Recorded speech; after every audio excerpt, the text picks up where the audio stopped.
Assista agora Telescópio, Apoio Cultural, Plano Familiar Camargo, Tradição, Seriedade e Respeito. Orocentro Prime, cuidando do seu sorriso. Unimed Sul Paulista, cuidar de você, esse é o plano. Boa tarde, Itapetininga.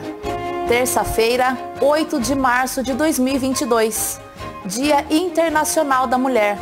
Já deixamos aqui os parabéns às mulheres fortes, às mulheres vitoriosas, às mulheres de todo o país e de todo o mundo. Parabéns, mulher, pelo seu dia, que você continue na sua convicção que você tudo pode. Receberemos hoje em nossos estúdios o diretor, professor e ator de teatro Fábio Jureira, aqui da cidade de Itapetininga. Falaremos também com a advogada Jerusa Flávia para comentar sobre o Dia Internacional da Mulher. E você que nos acompanha sabe que temos como apoiador Plano Familiar Camargo, seriedade, respeito e tradição. Orocentro Prime, cuidando do seu sorriso. Unimed Sul Paulista, cuidar de você, esse é o plano. Eu sou a Sabrina Brizola, no programa Telescópio, fique conosco.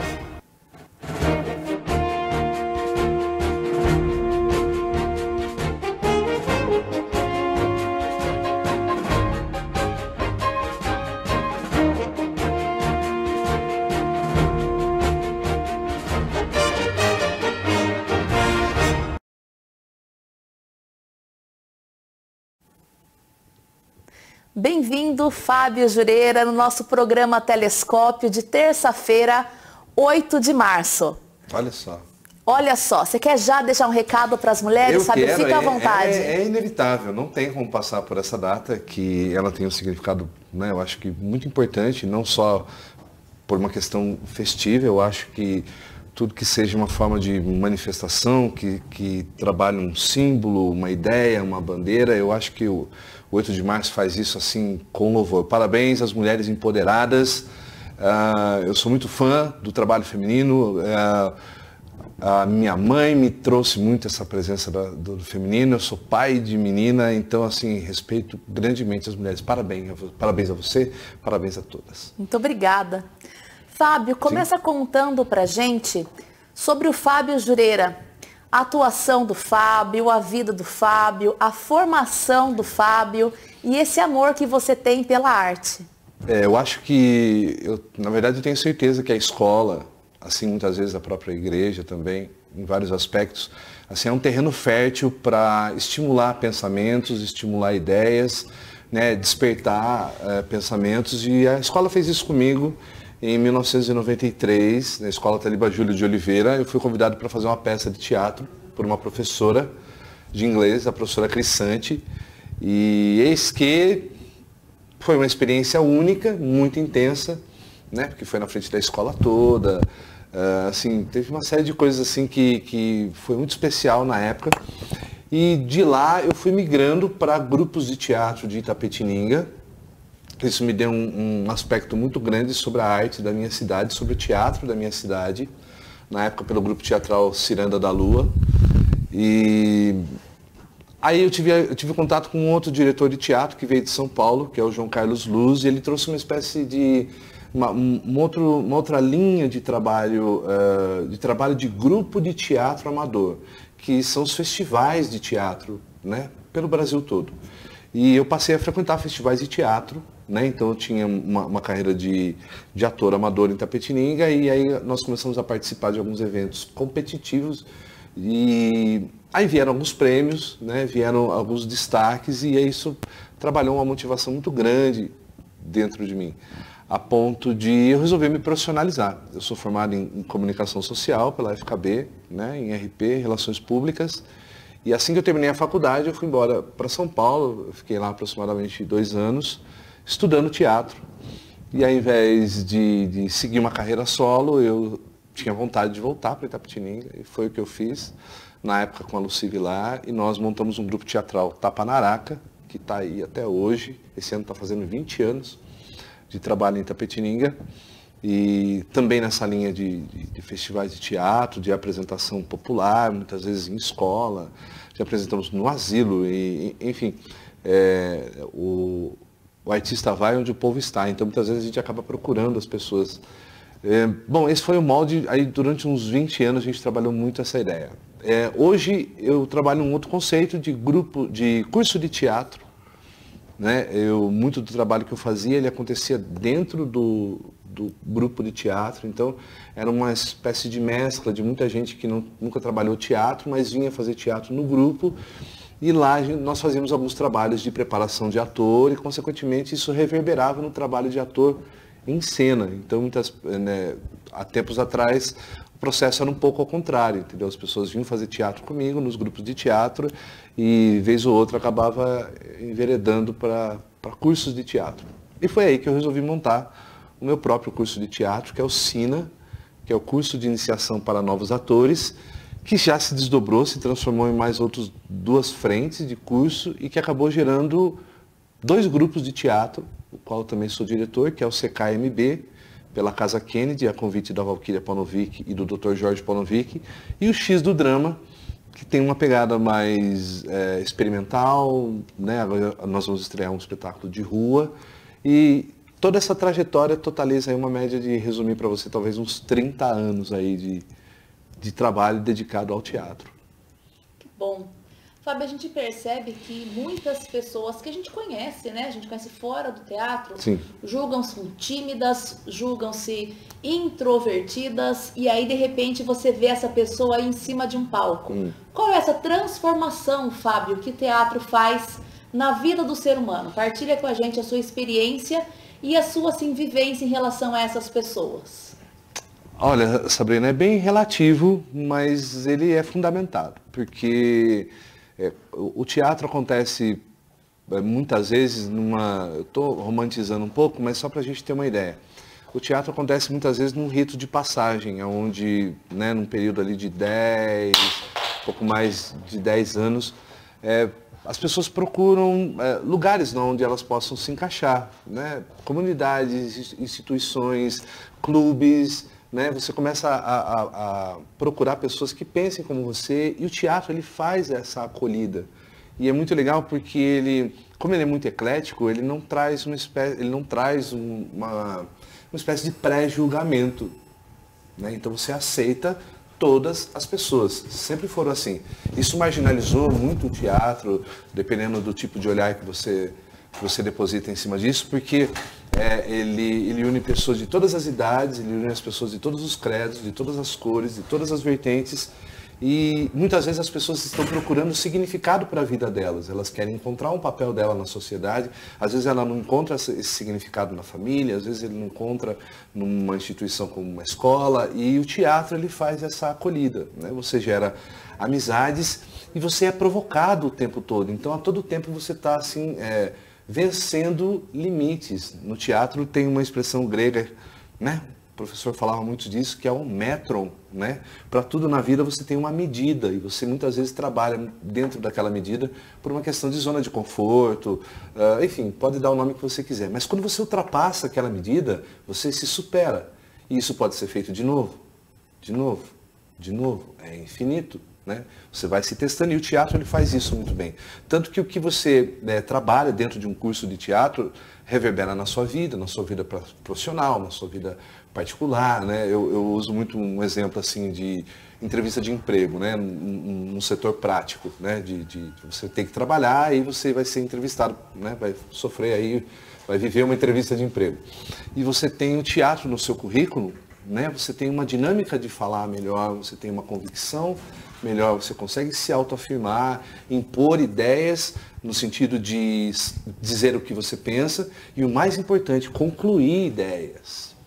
Porque muitas vezes as pessoas se expressam e na hora de falar ela acaba meio que titubeando ou dispersando o raciocínio e muitas vezes não consegue concluir um pensamento. Isso frustra as pessoas, porque a outra pessoa que está conversando fica com um olhar acho que eu não estou entendendo o que você está falando. E, por outro lado, eu percebo que você não está entendendo, isso causa em mim uma espécie de, vai me fechando, vai me constrangendo. E o teatro ele exercita justamente ao contrário, né? Ele potencializa a voz, ele potencializa o gesto, a iniciativa, colaboração, grupo, iniciativa, bom, enfim. E eu acho que é isso que torna o teatro tão encantador. Muitos artistas famosos falam que são tímidos e provavelmente são no cotidiano, mas o palco ele te dá uma vantagem sobre a realidade, né? Porque dentro da realidade do palco é um ambiente que você já vivenciou, já ensaiou, você conhece todo mundo, você sabe que o risco não é real, você sabe que aquilo que você está fazendo é um momento que você está fazendo, que pede uma atenção, que pede uma concentração, que por sua vez gera uma qualidade, e isso reverbera, por exemplo, no público que está assistindo, né? O espetáculo acaba, a pessoa vai em você e fala, puxa, Solange, que legal, desculpa, Solange, Sabrina, nem te reconheci, nossa, por um momento você parecia outra coisa, né? Outra pessoa. E eu acho que isso desperta na pessoa essa curiosidade de o que eu fiz certo, o que eu posso fazer melhor, porque é uma arte 100% humana, né? A ferramenta do ator é a voz e o corpo. Então, quando você fica de frente com o seu próprio material, que você nasceu com aquilo, e você percebe que você pode potencializar aquilo, eu acho que ele cativa todo mundo. Muito bacana. Você bem colocou, Fábio, um candidato a uma vaga de emprego, né? Numa entrevista de emprego. O que a gente percebe hoje, a gente sente, né? No jovem, no adolescente, a pessoa que vai procurar um primeiro emprego. Ela fala muito bem no celular, ela articula muito bem nas redes sociais, ela se expõe, né? Ela faz amizades, mas a hora que ela está frente a frente com alguém, você percebe que principalmente esse adolescente que está aí nesse mundo bem digital, ele trava, ele não consegue falar, ele se intimida, né? Então, assim, pelo que você está falando, o teatro, ele é libertador, né? É algo que talvez todo mundo precisasse fazer para conseguir ultrapassar os limites, é isso mesmo? É isso mesmo, tanto que, assim, muitos terapeutas, psicólogos, eles sugerem o teatro justamente com essa tendência libertadora. É lógico que chegando num curso de teatro, como no Sina, por exemplo, eu gosto muito de trabalhar a vertente artística também, né? Para valorizar um bom texto, para valorizar um bom autor, né, uma dramaturgia internacional ou uma dramaturgia brasileira, né, de autores brasileiros, como Ariano Suassuna, Nelson Rodrigues. Né? Então, assim, você tem essa reflexão, você volta para si, trabalha isso, externa, bota para fora. Paralelamente, você começa a adquirir outros conhecimentos, outras tendências. Você passa a ver e testemunhar coisas com mais intensidade, com mais vontade, né? Existem métodos e métodos de criar personagens. Um deles é a observação. Você pode muito bem estar chupando um sorvete na praça e ver uma figura e tentar entender o que levou a pessoa àquele biotipo, por que ela se veste assim. E se você não copia literalmente, você se inspira.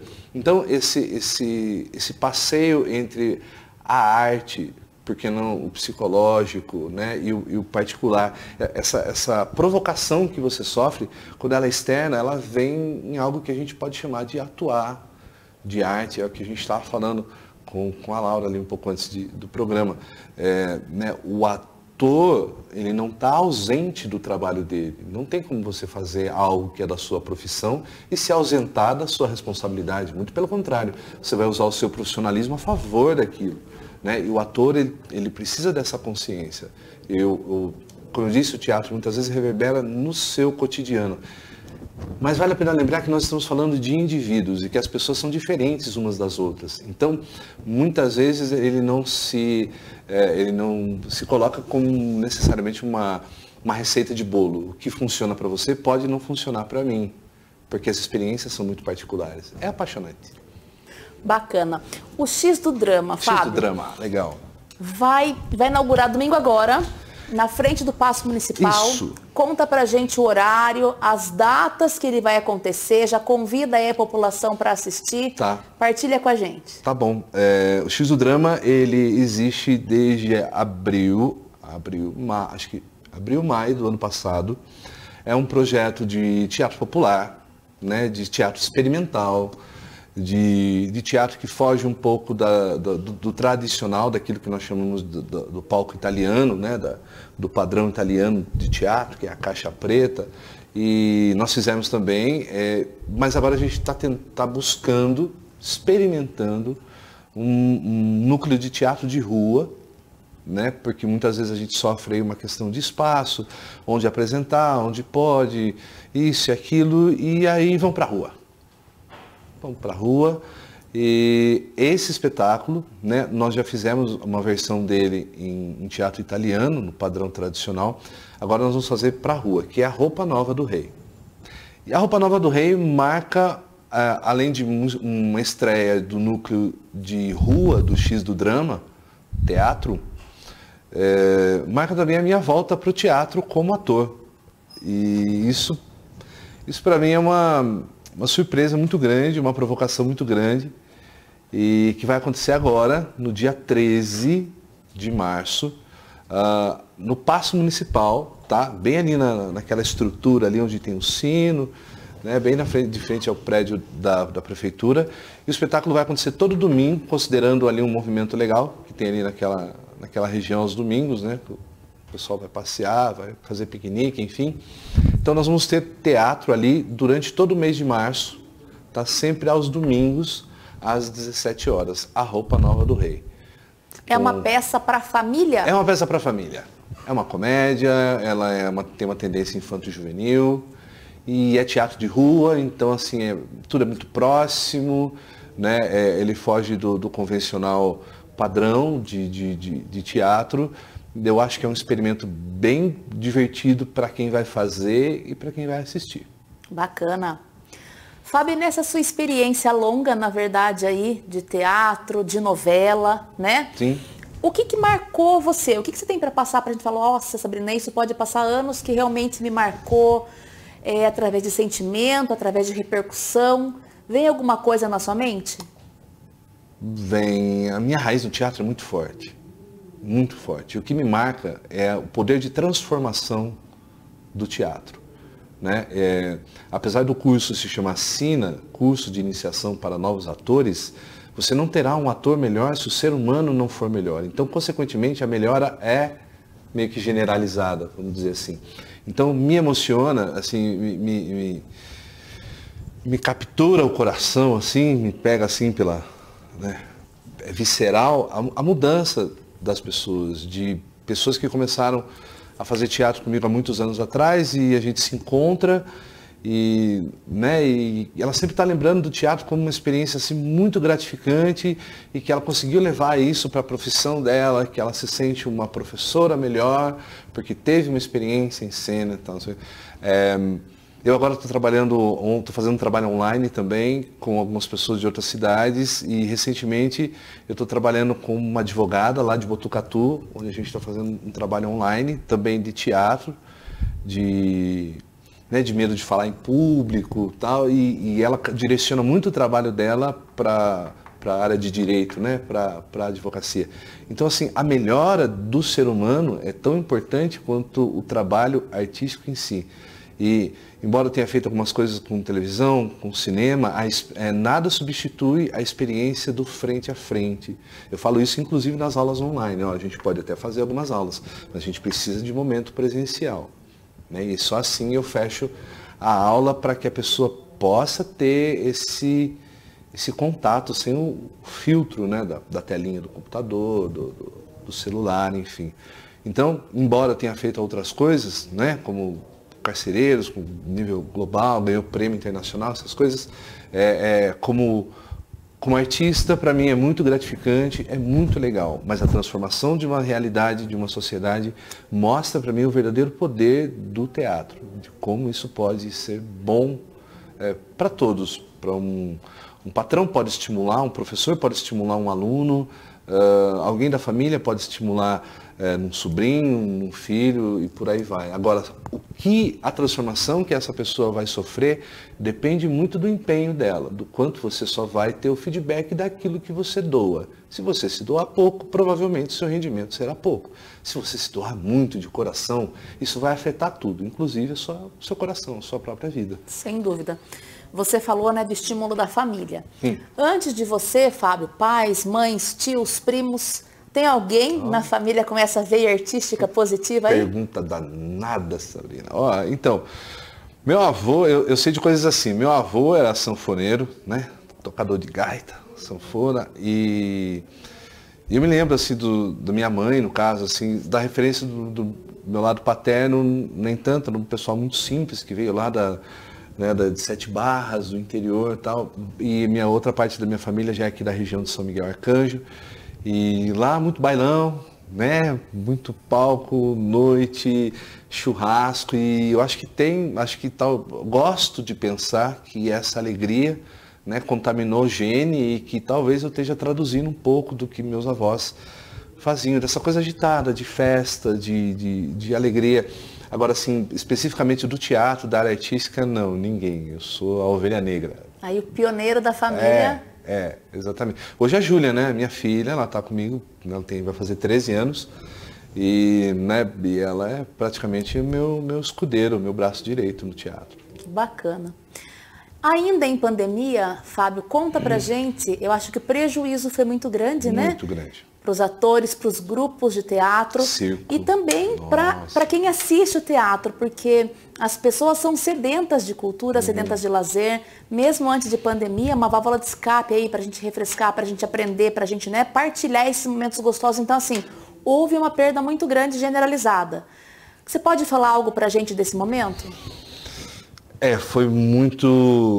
Foi assim, inesperado, foi uma fase bem difícil, uma média assim de 1 ano e 6 meses, 7 meses, assim, que a gente sofreu mesmo esse baque, né, do público não poder assistir, de não podermos reunir os atores para ensaiar, né, eu tive que me adaptar, eu também trabalho com cinema independente, né, eu gosto muito de produzir cinema independente, coisas minhas, roteiros meus. Inclusive agora a gente está preparando aí um outro roteiro, né? Um outro filme que vai começar a ser rodado. E foi isso que me deu assim, esse apoio emocional, financeiro, né? Essa outra vertente. Porque fica muito difícil falar desse assunto à medida que as pessoas que realmente sentiram isso, elas tinham que ter uma espécie de comportamento voltado para essa necessidade. Só sentiu a ausência do teatro quem ia de fato ao teatro. Só sentia a ausência do cinema quem realmente ia ao cinema. E como tudo isso é um processo, né, eu costumo dizer que o teatro tem muito essa coisa da situação proposta, né? O teatro propõe a situação e aí você vivencia a situação como um acordo de quem atua e de quem está assistindo, né? Eles não conflitam, eles aceitam a proposta sugerida. E aí eu acho bastante delicado esse cenário do teatro em Itapetininga, porque a gente passa por um crivo de público de teatro, né? As pessoas que realmente sentiram falta foram as pessoas que já tinham esse pensamento que você propôs, da carência de estar num ambiente reflexivo ou num ambiente de mero entretenimento, né? O que não é ruim, com certeza, mas é uma resposta assim, uma pergunta e uma resposta que eu gostaria muito de ver outros artistas replicando isso para que a gente realmente tivesse um cenário verdadeiro, porque como o teatro ele precisa se afirmar, né? Se autoafirmar o tempo todo, é um dos motivos pelo qual a gente vai para a rua e testa novas tendências, novas técnicas, é justamente por um processo de formação de público, para que as pessoas saibam que existe, que vivenciem e que através daquilo possam dizer se gostam ou não, a ponto de sentir falta, a ponto de querer fazer. Por que não? Eu me lembro que isso acontecia. Muitas pessoas vão ao teatro e criam um pré-conceito, não um preconceito, né? Num outro contexto, um pré-conceito sobre o trabalho daquela pessoa que está em cena. E como é só uma pessoa em cena falando, então você pensa coisas do tipo assim, eu acho que eu consigo fazer isso. Mas aí, quando a pessoa vê que implica numa série de mudanças da sua rotina, do seu empenho, que não se trata só de decorar um texto e ir para o palco e fazer. Então, assim, quando você percebe que aquilo pede uma qualidade, pede uma atenção, isso meio que assusta um pouco as pessoas. Justamente por essa falta de vivência, de conhecimento. Então, você cria uma ideia, você simplifica a ideia, mas no fundo é só a ponta do iceberg. Né? O espetáculo estreou hoje, mas nós estamos ensaiando desde novembro. Sem dúvida. Entendeu? Você acredita, Fábio, que falta estímulo das escolas? Na verdade, assim, os nossos jovens, né, as crianças, né, a educação infantil superior, eles precisam desse estímulo da escola, porque realmente eles são, assim, ainda bem espelhados, né, no professor, no que acontece ali dentro, no que eles ouvem, eles vão buscar. Você acredita que falta estímulo lá de dentro, em primeiro lugar? Olha, eu não sei se eu estou subindo um degrau, se eu estou recuando ou avançando, mas acho que aí talvez fosse a educação em si.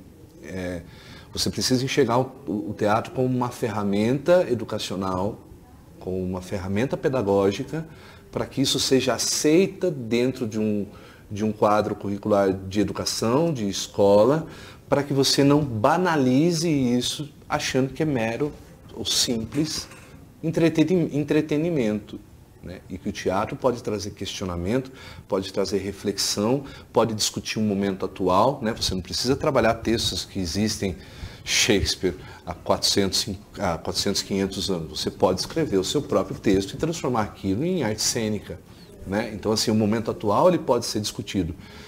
E eu sinto muitas vezes que existe essa ideia de que o teatro ele tem a obrigação de fazer com que as pessoas apenas se divirtam. E sim, claro, mas não só isso, né? Quer dizer, você tem outras frentes, outras tendências, como é o caso do teatro de rua, né? Você não espera que o público venha até você cria uma intervenção, você rompe com a realidade, instala ali um momento que não existe e propõe um jogo cênico que vai criando aquilo que a gente chama de catarse, né? Que é a relação de quem está em cena com quem está assistindo, e ali eles se fecham dentro de um momento, que é o que o cinema faz, né? E se permite acreditar naquilo que está fazendo. Toda essa compreensão, que acredite você ou não, é superficial, porque a vivência é muito mais impactante do que, né, a teoria, a educação, a escola precisaria entender. Sem dúvida. Entendeu? Para usar isso, para que isso tivesse finalidade. E só para concluir, que é o que eu acredito que seja mais importante, respeitando o tempo de cada um. À frente de alguns grupos de teatro que você está, claro, né, foi passado aí os contatos. Você acha que existe idade menor, maior, inferior? Pode ser feito em família? Mãe, vamos lá comigo, me leva. Você acha que crescem junto, fortifica? Sem dúvida. Sem dúvida, eu acho que qualquer empenho, seja lá de quem for, né, no estímulo de que você... Porque tem muito essa ideia de que eu vou para a televisão, eu vou para a Globo, né? Esse é um pensamento assim, simplista do verdadeiro potencial do que isso pode estimular em você, né? E se a família tomar, como acontece, viu, Sabrina? As mães, os pais, são a maioria que me procuram e sugerem, né, sugerindo para os filhos manifestam um interesse e os pais potencializam isso e trazem para o meu curso de teatro.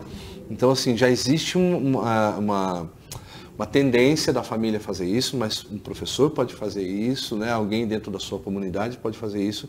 Eu acredito que a frente seria bastante produtiva, mas é um processo a longo prazo, porque tão importante quanto a formação de atores é o processo de formação de público, porque não adianta você ter 30 pessoas em cena e 3 assistindo.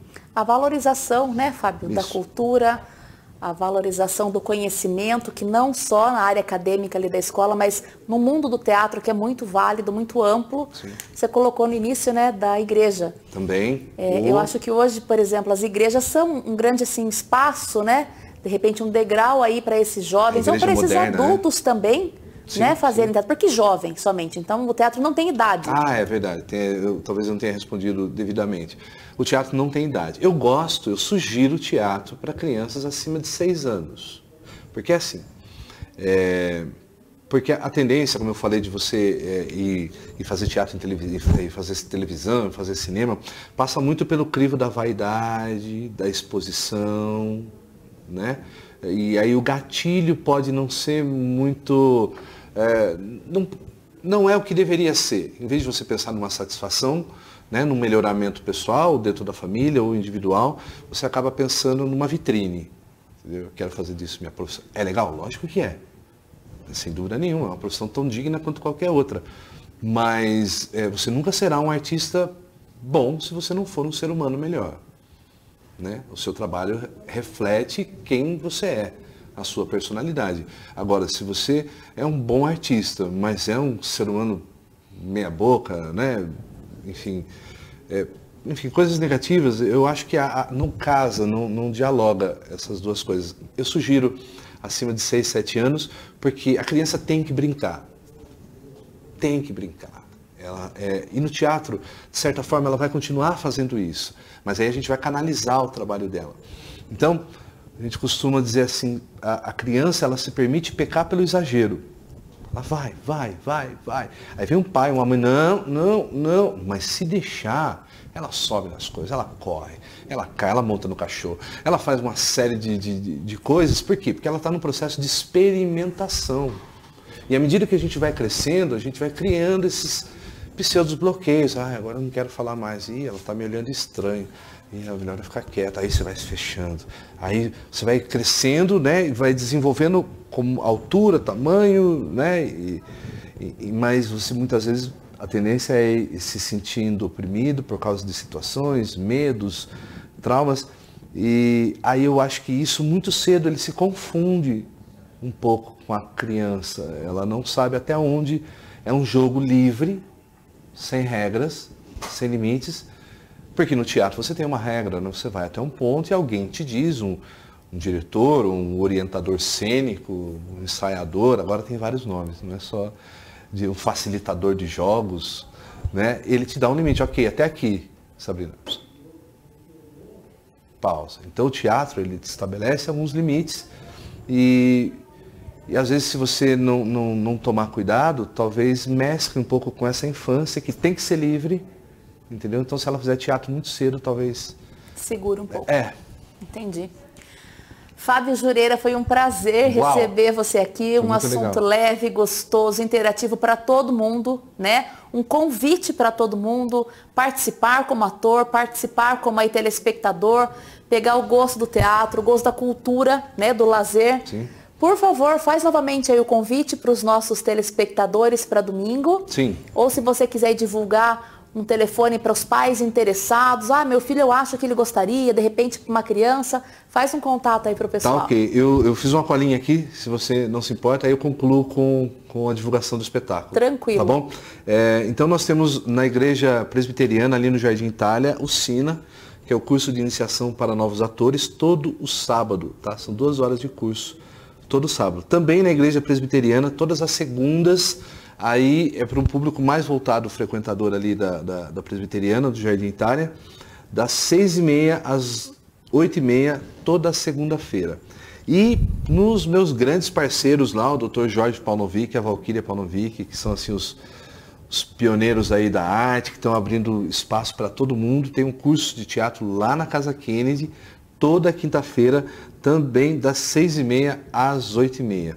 Eu quero aproveitar o ensejo e divulgar aqui o trabalho da Casa Kennedy, tá? Que a partir de hoje está abrindo também inscrições para o curso de inglês, curso de desenho e curso de mosaico, além do curso de teatro. Então, se você quer fazer, se você tem esses dias disponíveis, sábado, segunda-feira ou quinta-feira, gostaria de fazer teatro, me procure, tá bom? O telefone é 991-007-105, tá bom? E nesse domingo, lá no Paço Municipal da Prefeitura, nós vamos estrear um núcleo de rua do grupo de teatro X do Drama, o qual eu sou o diretor, com a peça A Roupa Nova do Rei, trazendo o Jureira de volta para atuar, coisa que eu já não faço há uns bons anos. Tá? Muito bem-vindo. Valeu. Vamos chamar os nossos apoiadores, continue conosco.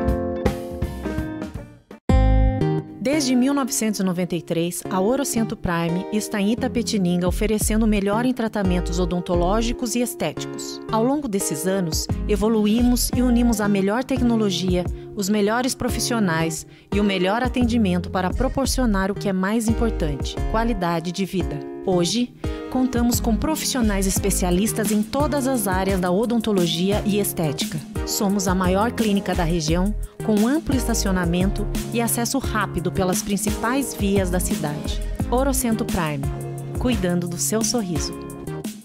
A WFnet tem a melhor cobertura de internet fibra ótica para Itapetininga, com vantagens imperdíveis e o plano ideal para você ficar conectado. Acesse agora nossas redes sociais. Internet fibra ótica é com a WFnet. Refrigeração Juliana Agri. Venda e manutenção de ar-condicionado, refrigeração industrial, ordenhadeiras, refrigeradores de leite, câmaras frias e balcões refrigerados em um só lugar. O maior estoque de peças de reposição de toda a nossa região. Juliana Agri, Itapetininga. Agora vamos ficar com a doutora Jerusa Flávia. Doutora Jerusa, tá ok? Tudo bem com você, Sabrina? Tudo jóia, bem-vinda. Tá ouvindo Obrigada. Perfeitamente? Estou sim. Que bom, Muito seja obrigada bem-vinda então ao nosso programa de terça-feira, dia 8 de março, Dia Internacional da Mulher. Fala pra gente, doutora, por favor, conta um pouco da sua experiência pra gente. Antes da sua formação, sua experiência de mulher, né? Sua vida de mulher, se já teve alguma dificuldade, se já foi assim julgada por alguma coisa, conta pra gente, por favor. Primeiro, boa tarde aí para todo mundo que está assistindo, né? Parabenizar aí as mulheres. Bom, eu tenho história para contar, viu? Porque eu fiquei grávida muito jovem. Eu estava ainda no terceiro colegial, fiquei grávida da Beatriz, então eu tinha 16 anos, eu tive ela com 17, então tive muitas críticas, né? Mas graças a Deus eu consegui terminar o terceiro colegial, tive bastante amigos que me apoiaram também, então eu casei muito nova, Sabrina, e eu já pensava em ser advogada, porém, a gravidez não permitiu que eu estudasse durante a gravidez, porque daí realmente eu não consegui, né? E eu fui só retornar aos meus estudos depois que a Bia já tinha aí seus 2 anos e meio. Então, não foi fácil, mas foi um momento gostoso também que eu pude participar de perto, assim, né? A gestação, ser mãe, né, de um bebê, assim, então eu só me dediquei a ela até os 2 anos e meio, e depois eu falei, não, eu tenho que voltar a estudar, né, porque eu tinha esse sonho que estava guardado, então eu voltei a estudar depois de um tempinho, mas eu vejo hoje, né, que eu atuo bastante com mulheres, não só na igreja, como no dia a dia mesmo. Eu vejo que muitas mulheres desistem, né, por causa das críticas, e hoje eu acho que nas minhas palestras eu trago essa minha experiência para que elas não desistam, porque sempre tem as pessoas que criticam, mas tem as pessoas que nos apoiam também. Exatamente. Então você mesmo depois aí dessa gravidez, né, novinha que você estava, depois de um tempo você buscou a sua formação, você concluiu a sua formação, lutou por isso, né, pelo seu espaço também profissional, porque você já era mãe, e aí entrou no universo jurídico, né, doutora? Sim. Aí partilha com a gente as dificuldades profissionais. Porque assim, a gente está aí no século XXI, mas a gente sabe quanto ainda existe uma diferenciação profissional, né? Uma divisão muito grande ainda de salários, de cargos. E isso acontece também no universo jurídico? Acontece bastante. Não vou falar assim que eu tive uma experiência muito grande em relação a isso, porque eu só trabalhei em um escritório como advogada empregada e depois eu já abri meu próprio escritório. Porém, foi o suficiente. Eu trabalhei também na prefeitura, trabalhei no jurídico da prefeitura, então também posso comparar com os órgãos públicos, né, que também tem bastante discriminação, não em relação à remuneração, mas à forma de tratamento. E eu acredito que os maiores desafios, vamos começar remunerações mesmo. Muitos escritórios de advocacias, principalmente os maiores, né, escritórios maiores, eles têm essa diferença salarial, até mesmo dos estagiários. Então, as estagiárias, às vezes, recebem menos do que os estagiários. Então, na advocacia, tem essa diferença, né, de faturamento também.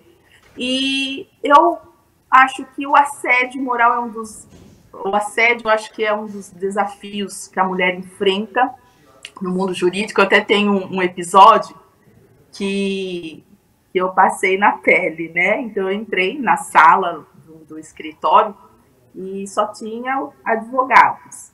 E daí eles estavam falando, quem vai despachar com o juiz, né? Daí eles falaram assim, vai a Jerusa, porque ela chega lá de salto alto e sempre ela consegue despachar e o juiz vai dar aquela decisão. Daí aquilo, confesso, Sabrina, que eu fiquei desanimada, porque por mais que você se esforce, né, e tem a questão da meritocracia, sempre fui muito estudiosa, e daí eu falo, poxa, já pensou ainda ter esse comentário, né, que você conseguiu uma decisão, que você conseguiu uma liminar por causa, por ser mulher, né? Então acho que esses tipos de comentário não é legal. E eu acredito também que um dos desafios seja a criação dos filhos. Eu acho que a mulher, ela sofre mais do que os homens, porque os homens geralmente não mudam a sua rotina, né, no dia a dia.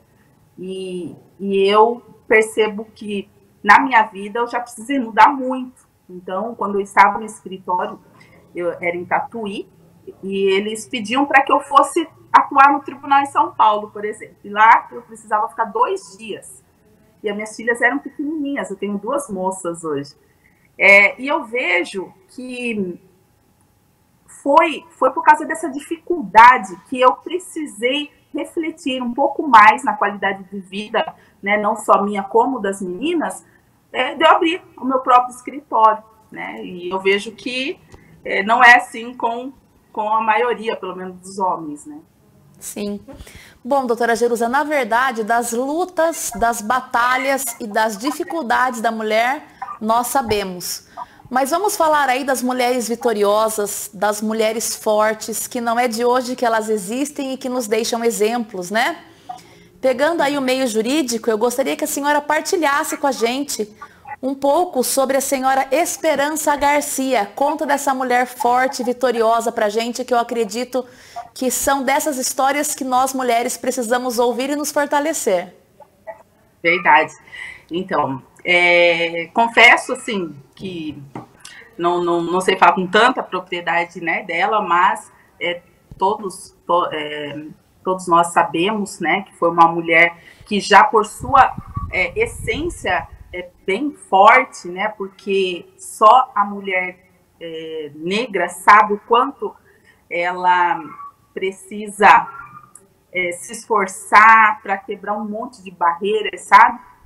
Então, eu vejo nessa doutora aí uma mulher com empoderamento incrível, né, que abriu o caminho para outras mulheres, inclusive até mesmo para depois ter a primeira juíza do país, né? Então, assim, eu acho que é um exemplo, Esperança Garcia, que a própria OAB, né, ela deu o título para ela. Então, eu acho que é muito, muito gratificante saber que teve mulheres que não desistiram, né, e por isso o tempo todo eu falo, eu não posso desistir, porque nós somos o exemplo para uma nova geração. Então, eu acho que ela fica aí com um excelente exemplo para o Dia das Mulheres aí se espelharem. Na verdade, doutora Jerusa, nós temos um dado que atualmente a maioria dos advogados aí até 40 anos são mulheres, né? E é engraçado que, assim, embora em maior quantidade, né, em números, embora em maior quantidade, ainda a mulher é prejudicada, ainda ela se sente inferiorizada. A senhora acha que a gente carrega alguma coisa conosco? Porque a gente aprende, né? Ser a parte mais frágil, a gente aprende aí a nossa inferioridade, entre aspas, em alguns momentos, mas parece que isso não transpõe, né? Nós estamos aí no século XXI e parece que isso não fica para trás de uma vez só. Mesmo formadas, mesmo lutando pelos mesmos direitos, estudando para passar no OAB com os mesmos esforços, ainda é inferior. Por que será? A senhora consegue explanar para a gente, de alguma maneira, esse sentimento feminino? Olha, excelente questão a ser levantada, porque a gente vê praticamente a maioria. Nós vemos também, eu não iria falar de política, né, mas politicamente também tem o quê? As cadeiras são ocupadas por menos de 15% das mulheres, e daí a gente fala, mas quantas eleitoras não existem no Brasil? É a maioria, e por que as mulheres, né, não estão também na política? Eu acredito que seja essa estrutura patriarcal que ainda carrega, que ainda é muito forte na sociedade. Então, não sei ainda explicar por que a gente não rompeu totalmente, porque a gente luta pelos 50-50, né? Nós tivemos aqui em Tietê, porque... não sei, né, o pessoal ainda não sabe, eu faço parte da Procuradoria da Mulher, e é um órgão da Câmara, e a gente vê que esse órgão hoje é composto por mulheres, mas a gente vê que na cadeira mesmo de vereadores nós temos 9 e não tem uma mulher. E quantas eleitoras tiveram a oportunidade de votar, né, delas votarem em mulheres? Então, acredito que esse sistema patriarcal também atinge não só as mulheres, os homens, mas também as mulheres. Então, a gente precisa quebrar, né, esse sistema, na verdade. Nós falamos também anteriormente com outro convidado sobre a violência, né, contra a mulher. E muitas vezes, muitas mulheres instruídas, estudadas, educadas, né, que têm, assim, uma formação, sofrem violência doméstica, e com todas as informações cabíveis hoje aí, elas não denunciam os seus maridos. Então parece que é uma aceitação por alguma culpa que não existe, né? Então, por exemplo, quando alguém procura a senhora, acredito que a primeira orientação de advogado, de amigo, de qualquer, vamos denunciar, se livra dessa situação. A televisão mostra através de noticiário, a televisão mostra através de novela, de teatro. E ainda existe essa cultura de violência contra a mulher, né? Nós temos aí a Lei Maria da Penha, eu preciso que a senhora me esclareça se após a lei os números diminuíram ou não diminuíram. Então, após a lei, na verdade, não diminuíram. Até na pandemia, Sabrina, houve uma diminuição. Porém, porque a lei ela é mais antiga, né? Mas vamos falar da pandemia, porque antes tinha uma estatística e após. Houve uma diminuição após a pandemia, durante a pandemia. Mas aí a pergunta, por que houve estatisticamente essa diminuição? Será que foi porque diminuiu mesmo a violência ou será que elas ficaram impossibilitadas de irem até até a delegacia, né? Até porque hoje é o formato eletrônico, né? Então, assim, muitas coisas mudaram, né? Com essa situação que a gente enfrentou. Então, eu vejo, nossa, inúmeras pessoas, porque não tem a ver assim, com a classe social, a cor, a mulher em todos os níveis. Elas sofrem, seja a violência psicológica, seja a violência patrimonial, seja a física. E muitas vezes elas falam assim, não, eu estava culpada, eu fui culpada, porque se eu não tivesse falado isso para ele, ele não tinha me agredido. Então, olha a que ponto chega, né? Então, e isso também tem a ver aí com a estrutura patriarcal que existe na sociedade. Doutora Jerusa, para você, qual é o maior desafio das mulheres na área do direito? Quais são os maiores desafios? Isso, da mulher na área do direito. O maior desafio para a mulher, eu acho assim, que seria mesmo o reconhecimento, o respeito dos colegas em relação ao seu trabalho, né? Reconhecer que a mulher, porque a lei, a gente já tem, Sabrina, a gente vê que a lei existe, que nem você falou da Lei Maria da Penha, ela existe, mas ela precisa ser aplicada. Então, nós temos, sim, direito à igualdade, e está tudo previsto, mas é necessário políticas públicas, é necessário que realmente, na prática, né, essa lei ela seja efetivamente aplicada, né? Então, acho que as mulheres, elas buscam isso, respeito pelo trabalho dela, porque muitas vezes, na maioria das vezes, a mulher, até por ela ter essa habilidade de multitarefas, sei lá, ela realiza as mesmas atividades que os homens, né? E às vezes o mérito não vem para a mulher. Então, não que a gente queira, né, o mérito, mas muitas vezes isso acontece e a mulher ela fica um pouco até invisível, sabe? Então, é essa luta que a mulher busca. Eu acho que esse é o maior desafio, tentar a igualdade, ter os direitos iguais. Nesse meio, doutora, que a senhora vive, né? Tribunais, escritórios, a senhora acha que a mulher ainda precisa ser reconhecida? Existe ainda uma nulidade aí das mulheres nesse sentido de reconhecimento, de igualdade? Então, essa pergunta é bem difícil, né? Bem difícil, porque se a gente for perguntar para a maioria das mulheres, sim, eu vou falar da minha visão um pouquinho, Sabrina. Embora eu seja advogue, hoje eu estou estou indo mais para a política também, né? Porque eu vejo da necessidade. Aí tá um chiadinho aí também, está? Não, aqui não, tá tranquilo. Ai, eu escutei um chiado, desculpa. Imagina. Então, eu acredito que nós estamos avançando, sabe? Mas ainda em passos pequenos. Então, eu acho que a partir do momento que as mulheres também se conscientizarem, né? Porque muitas mulheres não se sentem representadas por outras mulheres. Isso é importante falar, né? Então, a partir do momento que as mulheres se sintam representadas por outras mulheres, talvez a conscientização ela pode ocorrer, né? E haver uma transformação. Então, acho que isso é importante.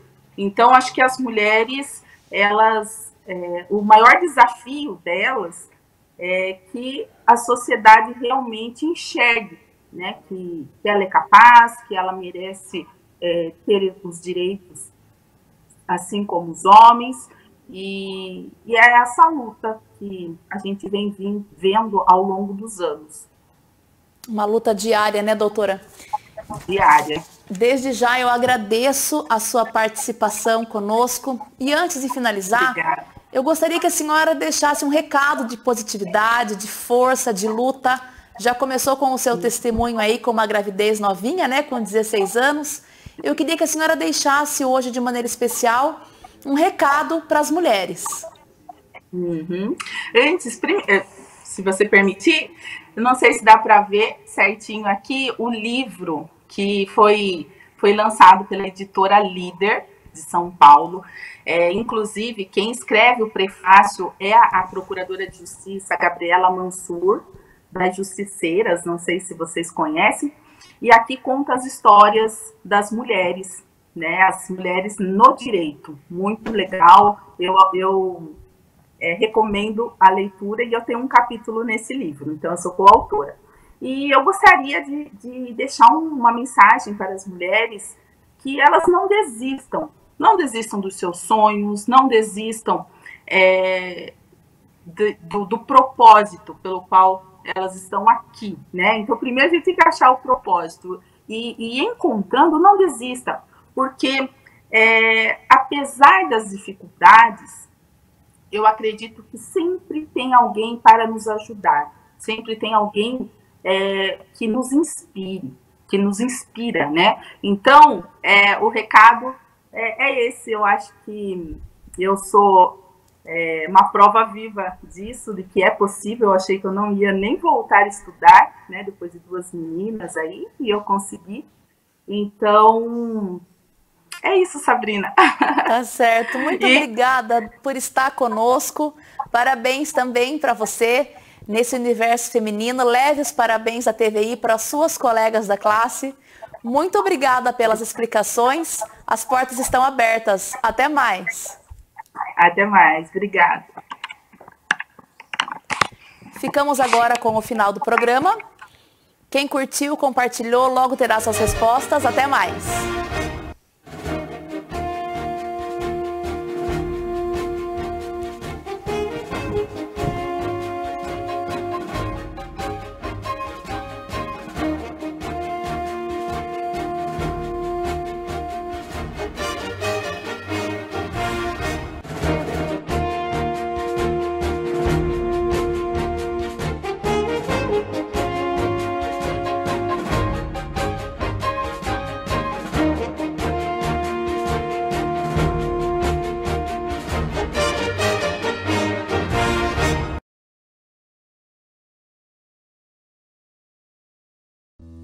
Telescópio. Apoio Cultural, Plano Familiar Camargo, Tradição, Seriedade e Respeito. Orocento Prime, cuidando do seu sorriso. Unimed Sul Paulista, cuidar de você, esse é o plano.